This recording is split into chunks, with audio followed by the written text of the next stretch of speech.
For the last 3 days, we have seen a deliberate attempt by KEMSA, the national government and their proponents to try and paint the counties as having been unable to meet their debt obligation as far as drug supply are concerned in KEMSA.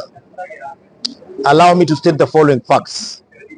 For one, the counties usually pay their debts to KEMSA depending on the age of the debt.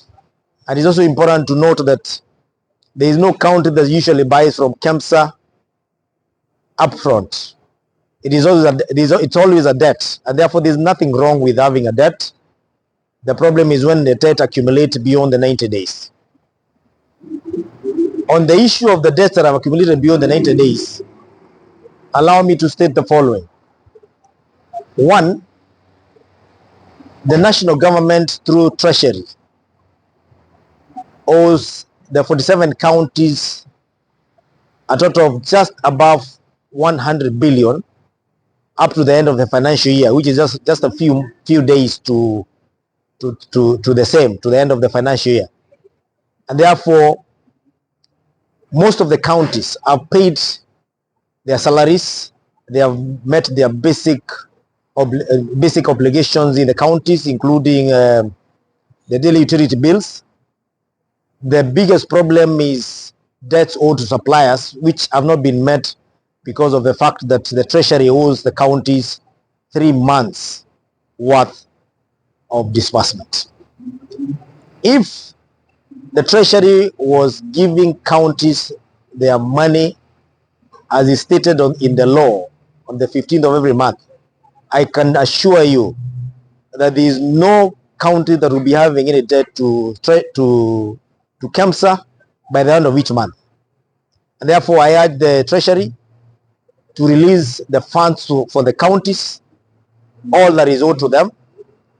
And I would ask the KEMSA to check their accounts at the end of the month when that money has been released. I think it is also important for me to note that we believe as Council of Governors is more than what meets the eye. There is a possibility that we are trying to propagate this narrative that the Council of Governors or the counties have been unable to manage the health sector.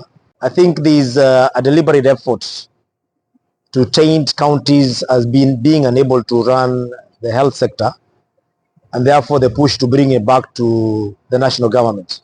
And that is a narrative that can be bought by Kenyans, because Kenyans have seen what is happening in the health space as compared to the time when you did not have devolution or there before.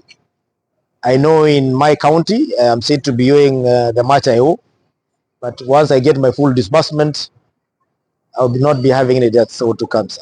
On the other hand, the national government had promised to give monies or capitalize KEMSA to the tune of 2 billion. And that was about 6 months ago. That money was taken off the budget that was supposed to be for MES equipments.